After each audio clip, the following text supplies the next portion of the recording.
De camino al éxito, en 7 segundos. Hola Pablo. ¿Qué tal, Sergio? ¿Cómo estás? Muchísimas gracias por compartir hoy asiento con nosotros en De camino al éxito. Es un auténtico placer y te tengo que agradecer mucho que pueda estar aquí, que me hayas invitado para estar con vosotros con este programa que es tan bueno y que manejas tan bien. Y nada, ser un invitado aquí más contigo y poder charlar. O sea que muchas gracias, Sergio. Gracias, Pablo. Hoy nos encontramos con Pablo Amed. Él es director general del Instituto de Altos Directivos, ¿verdad? IDADE, Instituto de Alta Dirección de Empresa. Exacto. Eres español, ¿verdad? De Madrid, como yo. Parecía sibaeño, pero no. Soy español, soy de Madrid. Y yo quiero empezar esta entrevista preguntándote por tu origen aquí en el país. ¿Qué te trae a República Dominicana, Pablo? Bueno, pues me trajo ya hace 13 años el entusiasmo por hacer algo que es lo que he hecho de manera profesional toda mi vida, ¿no? Que es dedicarme a la enseñanza, en mi caso a la enseñanza de directivos, la formación de altos directivos, que inicié ya desde el 96, cuando trabajaba en aquel laboratorio que era Glaxo, que luego se fusionó con Wellcome y que finalmente ahora hoy en día es GlaxoSmithKline. Pues ahí, en el departamento de formación, éramos una especie de unidad que nos dedicábamos a dar formación a los directores de hospital, a los jefes de servicio, en temas de management. Así que desde siempre, para mí el tema de la formación, sobre todo de directivos, repito, pues ha sido algo que me ha apasionado, ¿no? Y me hicieron una propuesta de ir a montar un IS, Business School, en el Caribe. Y me vine porque el IS es pues mi alma mater. Estudié Sociología y Políticas en la Complutense en Madrid. Hice algunos estudios posteriores, pero hubo uno que me marcó mucho, que fue un programa de dirección general que hice en el IS, ¿no? Y el IS, pues bueno, todo el mundo sabe, ¿verdad?, que es de las principales escuelas de negocio del mundo, está rankeado siempre entre los 10 mejores. También estuve en otras instituciones también muy bien rankeadas, pero la que me dejó marcado fue el IS, precisamente por una razón, ¿no? Y es que ellos hablaban de la importancia de una visión humanista de la empresa, y yo lo veía de manera real en el día a día y me daba cuenta de que era algo que rezumaba a toda la gente de la organización. Me acuerdo que iba a mejorar la cafetería, sitio que me gustaba frecuentar, sí, de la escuela de negocio. Y pasado tiempo, después de haber hecho mi programa allí, había un camarero que cada vez que me veía, pues me llamaba por mi nombre, ¿no? Y me llamaba la atención y me decía, oye, por cierto, ayer estuvieron fulanito y fulanito de tu promoción. Entonces, a mí eso me llamaba la atención. Digo, oye, aquí todo el mundo está pendiente de saber quién eres, tu nombre. Por lo cual esto no es una pose. No es una especie de moda decir, no, nosotros lo importante son las personas. Es que realmente lo era. Entonces, esa experiencia en el IS me marcó. Y para mí, claro, decir, venir a montar una escuela de negocio como el IS en el Caribe, pues me parecía que era un reto que no se podía dejar de hacer, ¿no? Y esa fue pues una de las principales razones que me trajeron aquí al país. Y Pablo, ¿cuál crees que es el principal valor que tiene IDADE? Pues IDADE justamente pretende recoger esos valores que yo descubrí y aprendí en el IS, ¿no? Fundamentalmente, ¿qué es? Vamos a ver. Hoy en día la sociedad, la institución más influyente, esto ha cambiado mucho, probablemente sea la empresa.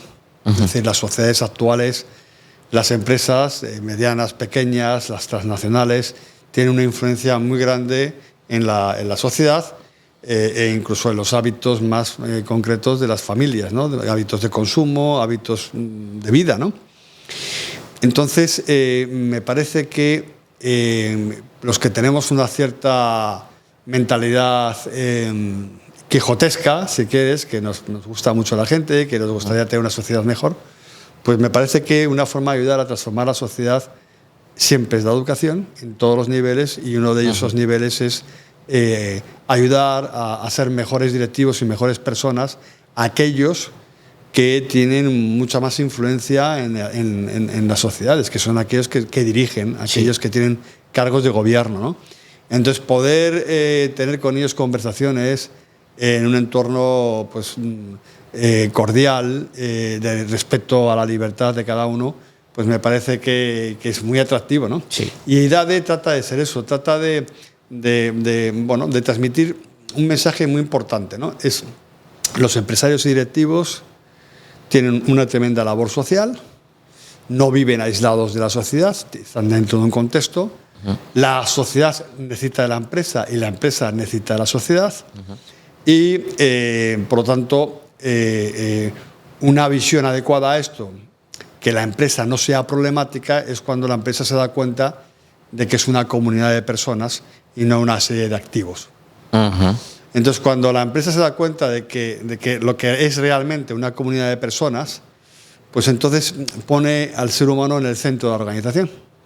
Principalmente el que da sentido a la actividad, que es el cliente, que es el consumidor, etcétera, etcétera, ¿no? Que es con el que integro una relación en la que aporto un producto o servicio y lo monetizo de una manera que haga que sea sostenible las siguientes jugadas con ese cliente o con otros clientes, ¿no?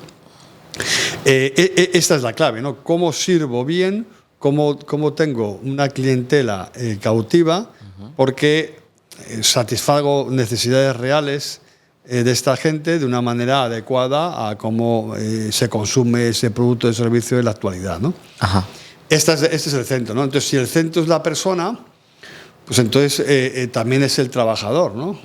El trabajador es fundamental porque es el que acaba de aportar ese servicio, ¿no? Entonces, ¿cómo debo de dirigirme al trabajador para que haga bien su trabajo, ¿no? Y así también, pues, accionistas, etcétera, ¿no? En fin, todos los stakeholders, ¿no? Pero desde una visión humanista significa que lo que debe buscar tanto el propietario como el director general, como la gente que está en el consejo de administración, son consejeros o los que son directivos, es buscar fundamentalmente el bien común. Es decir, tener claro lo que es la persona y por tanto su dignidad y por otro lado buscar el bien común, ¿no? Y haciendo dinero, ¿eh? Se puede buscar el bien común haciendo mucho dinero, que eso es bueno, ¿eh? Además una empresa debe hacer mucho dinero. Pero buscar el bien común no es el interés general, no es el interés de la mayoría, es tener un concepto de la persona adecuado, lo más cercano posible a la realidad y por lo tanto buscar aquello que sea bueno para todo el mundo, ¿no? Totalmente. Y Pablo, formando líderes, como haces día a día en IDADE, me gustaría saber cuáles son las cualidades que tiene que tener un líder. Pues mínimamente yo creo que hace falta una inteligencia media, es decir, no alguien que tiene que estar por debajo, por lo cual no estamos hablando algo excelso, sino lo que la mayor parte de la gente pueda tener. Y hablamos de una cierta capacidad de comunicación, porque tiene que saber transmitir y comunicar de una manera lo menos problemática posible, digamos, es decir, que pueda transmitir y que tenga una cierta capacidad de arrastre, ¿no? Eso, hay una serie de hábitos que ayudan, pero tú puedes tener esos hábitos o esas virtudes y no ser líder. Y esos hábitos o esas virtudes son las clásicas virtudes cardinales: prudencia, justicia, fortaleza y templanza. Ayudan, ¿por qué? Pues porque la virtud de la justicia, que diríamos que es la principal, es justamente lo que hablábamos antes, es la capacidad de servicio. Es decir, oye, yo estoy orientado a dar a cada uno lo que le corresponde, como decía el clásico, que es la justicia, dar a cada uno lo que le corresponde, ¿no? Solamente por encima de la virtud de la justicia está la virtud de la amistad, que es superior. En el fondo es, oye, darse a otro, ¿no? Pensar en que mi acción tiene un destinatario. Para poder ser justo, en cada situación hay que ser prudente, que es la recta razón que te indica en cada ocasión qué es lo que conviene hacer, ¿no? Y al mismo tiempo hay que ser fuerte, porque en el camino pues hay dificultades y hay que seguir superándolas, y la clave es no tirar la toalla, y hay que ser templado, es decir, hay que gobernarse a sí mismo para poder gobernar a otro, ¿no? Entonces parece que esas son 4 virtudes que son condición necesaria, aunque no suficiente. Repito, tiene que haber una situación y que la gente vea en ti la persona adecuada para seguirte. Uno de los problemas que enfrentan las empresas a día de hoy es la rotación de empleados. Yo quiero preguntarte si esto es algo positivo o si es algo negativo a largo plazo.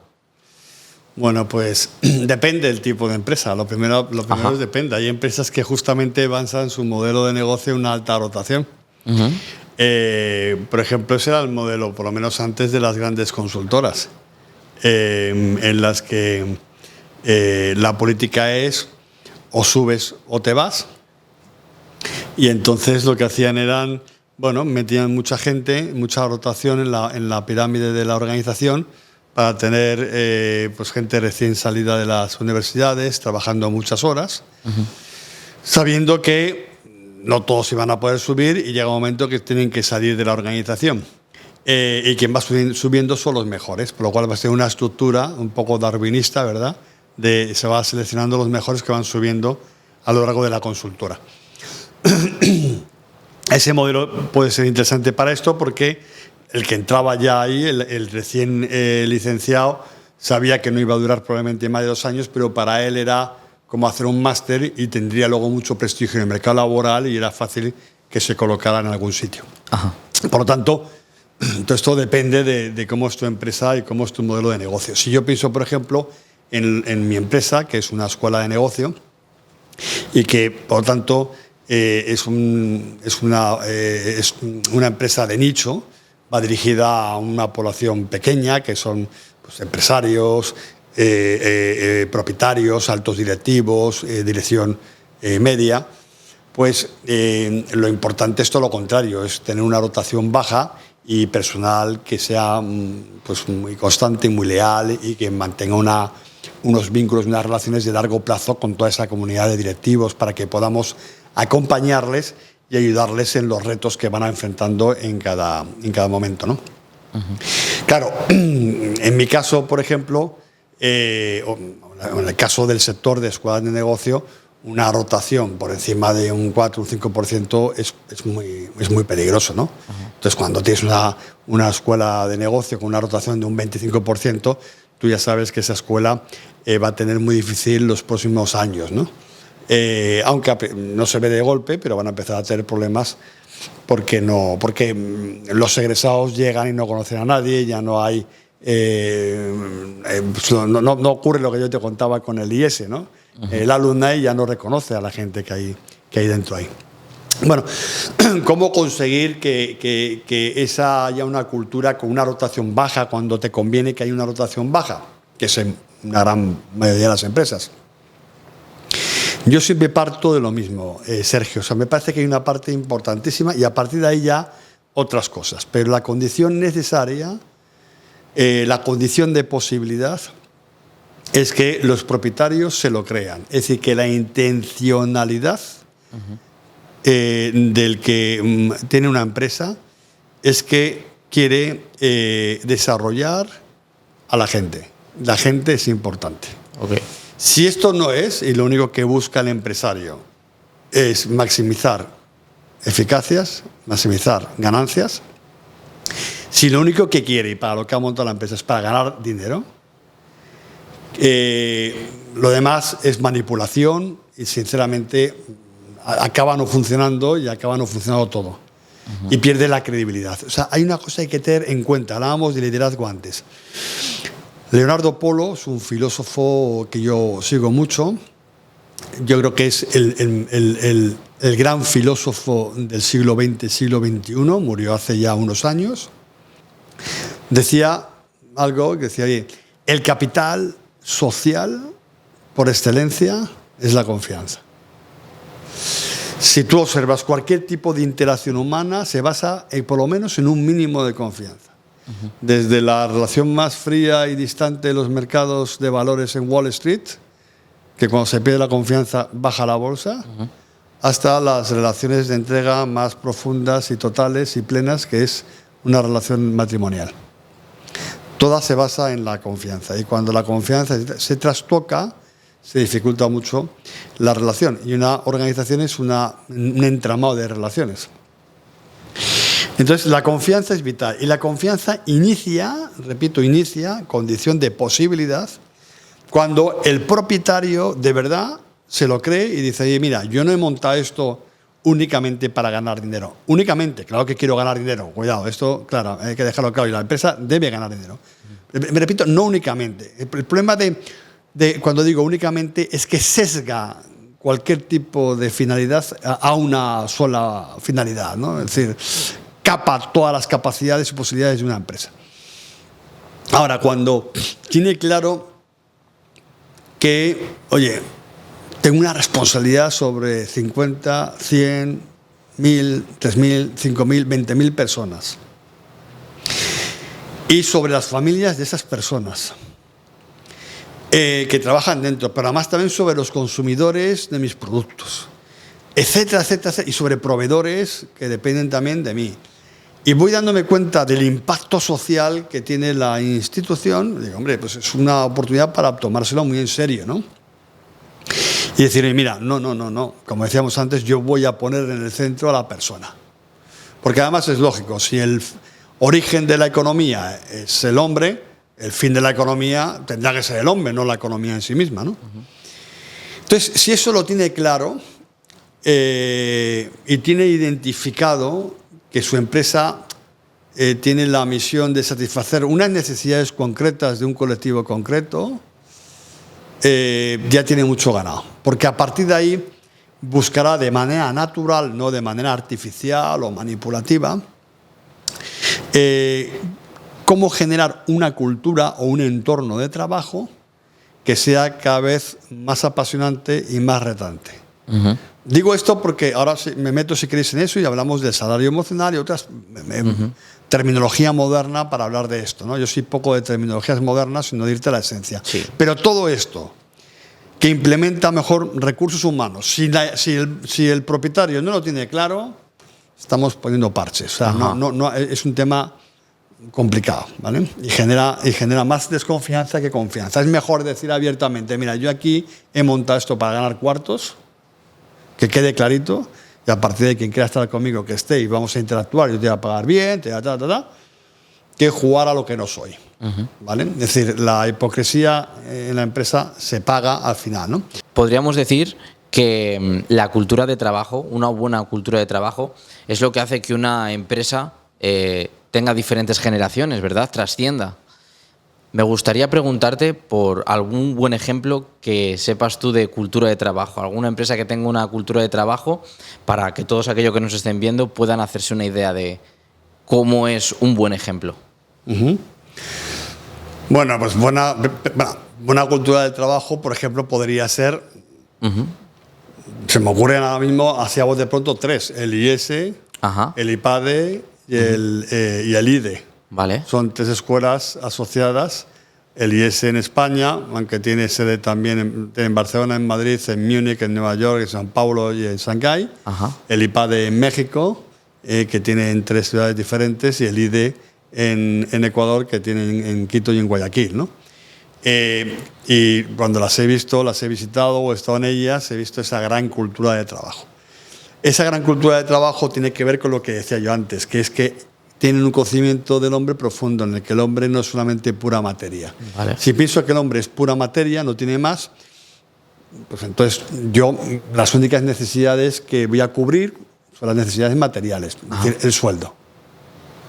Entonces yo te pago y mientras te pague bien, ¿y qué es pagar bien? Bueno, pues hago un poco de benchmarking del mercado, ¿eh? Entonces para esta posición, ¿cuánto se paga? Pues te voy a pagar pues como se paga en el mercado o un poquito mejor, etcétera, ¿no? Bien. Entonces, bueno, y eso está bien, ¿no? ¿Por qué? Pues porque hay que comer, hay que vestirse, hay que pagar la hipoteca, hay que pagar... Entonces, es importante. Es la primera razón fundamental por la que uno trabaja, es para poder adquirir una serie de bienes y servicios que me hacen falta para mí y mi familia. Enseguida me doy cuenta de que eso es insuficiente. Y es insuficiente porque también tengo razón, tengo inteligencia. Y como tengo esa facultad que ya es de orden inmaterial, no es material, esa inteligencia, para yo estar completo y ser feliz, pues se tiene que esponjar, tengo que crecerla, hacerla crecer. Entonces, claro, en una empresa, como pasan estas, pues se da espacio y tiempo para que la gente aprenda, estudie, etcétera, ¿no? Si estás en el ámbito, por ejemplo, del claustro académico, el faculty, pues se procura que los profesores sigan estudiando. Entonces se les facilita que hagan su doctorado, se les facilita que vayan a tal otra universidad para contrastar esto, se les facilita, se busca cátedras de investigación para que puedan seguir tal, etcétera, etcétera, etcétera, ¿no? Pero a los directivos también.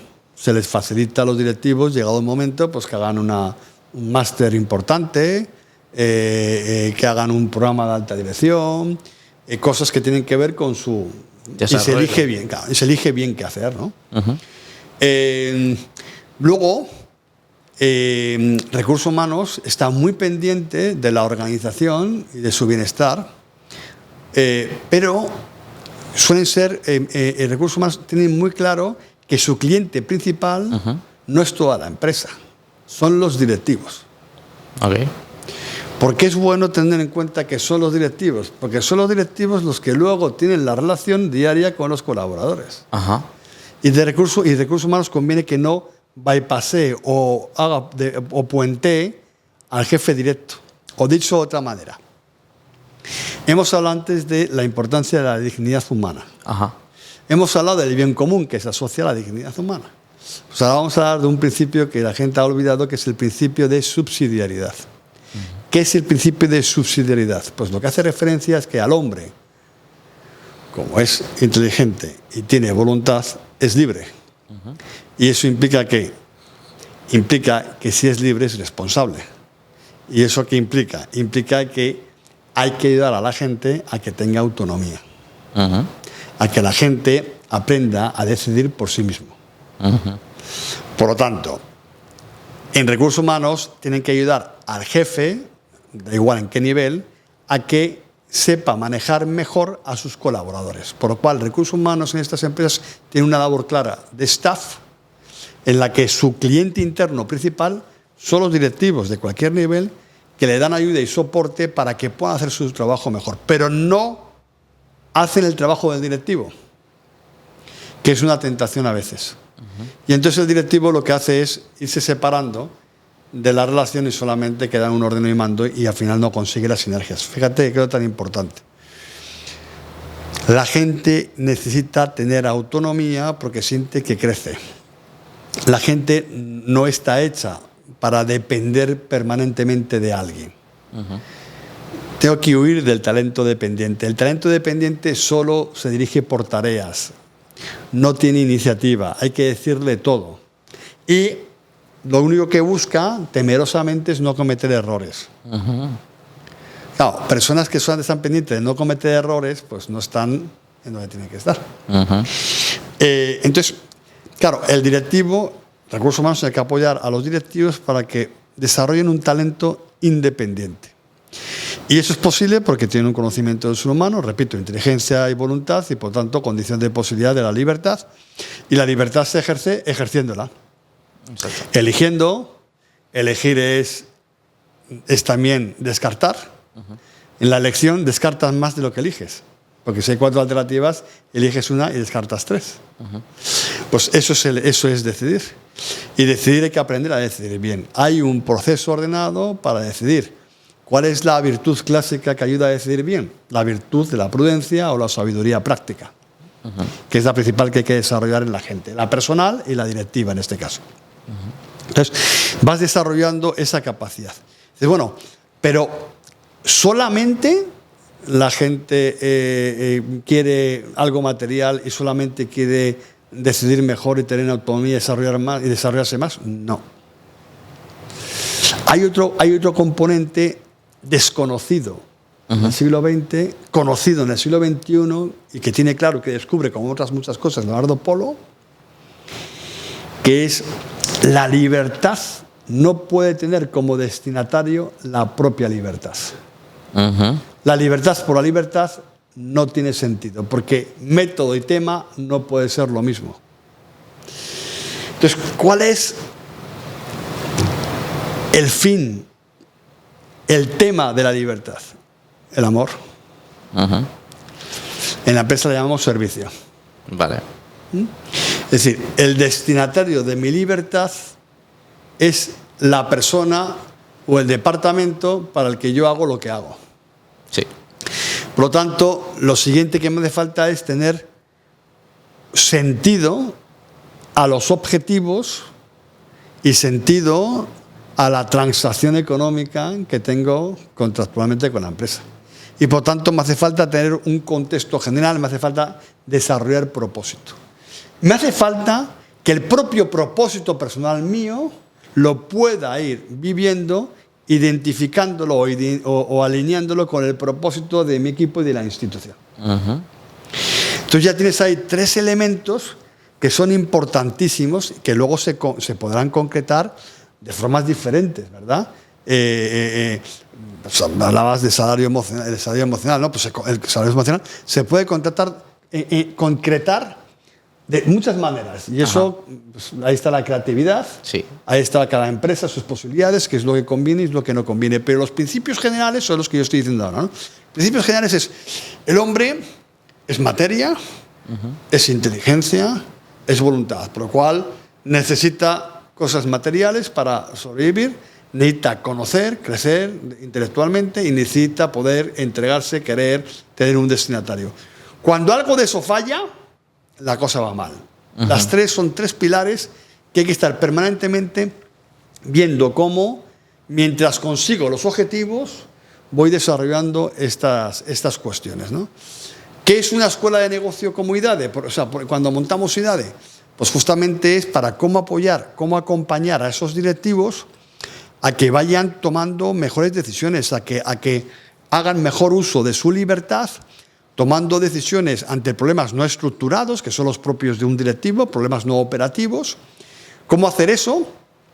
¿Cómo ayudar a sus colaboradores a que también lo hagan? ¿Cómo hacerles partícipe del proceso deliberatorio cuando es menester? Cómo involucrarles a todos en la institución y, por tanto, todo el mundo se hace responsable desde su área. ¿Por qué se hace responsable? Porque entiende el impacto de lo que hace en otros y en el contexto global de la institución. Para eso hace falta que esté todo alineado, es decir, que sea verdad, que desde la cabeza se crean lo que se está haciendo. Exacto. Entonces, estar en una empresa en la que lo que se hace bien, se busca la excelencia. Intelectualmente hacemos bien lo que hacemos, el servicio que hacemos. En el que además pagamos decentemente y aquí no hay problemas con ese tema. Ese tema no es un problema. Y en el que además tenemos claro que damos un servicio a una serie de empresas, a un sector determinado, a un nicho de mercado, que son gentes con ojos, con caras, hace tremendamente atractivo el trabajar en esa institución. Totalmente, Pablo. Wow. Me encanta hablar contigo. Gracias, porque Sergio. siento como que estoy aprendiendo constantemente. Es de verdad muy satisfactorio poder escucharte. Gracias, Sergio. Así que, Pablo, muchísimas gracias por este ratito aquí con nosotros en el programa, por habernos hecho aprender tanto, también por estar aquí, por haber venido a República Dominicana a ofrecer una solución tan buena como lo es la tuya, porque yo te digo algo, aprender siempre será invertir en uno mismo. Y creo que el servicio que ofreces tú es magnífico. Nosotros ahí, con IDADE, y perdona que interrumpa, que ya sé que estamos mal de tiempo, lo que nos dimos cuenta es que hacía falta más escuelas de negocio en el país, en el que es sano que haya más interlocutores con los empresarios. Y luego vimos una tremenda necesidad en el norte, porque el norte está creciendo a una velocidad muy grande, ¿no? Está creciendo a un 7.4 frente a un 4.1 de la zona Osama. Entonces, el empresariado de Santiago es un empresariado muy potente, muy asociativo, de raza, que está haciendo crecer mucho el país a través de las propias empresas que están desarrollando en el Cibao, ¿no? Y hacía falta, pues, que tuviesen alguna escuela de negocio cercana que pudiera apoyar a ese desarrollo.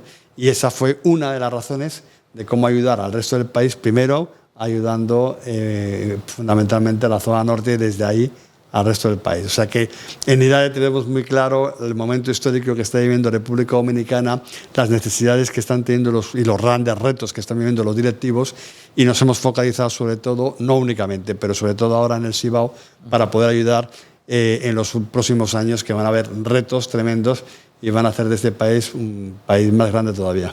Buenísimo. Y estoy seguro que lo van a conseguir más habiendo gente como tú. Muchas gracias, Sergio. Muchísimas gracias a ustedes también por vernos otro capítulo más. Adiós. Hasta luego. Gracias.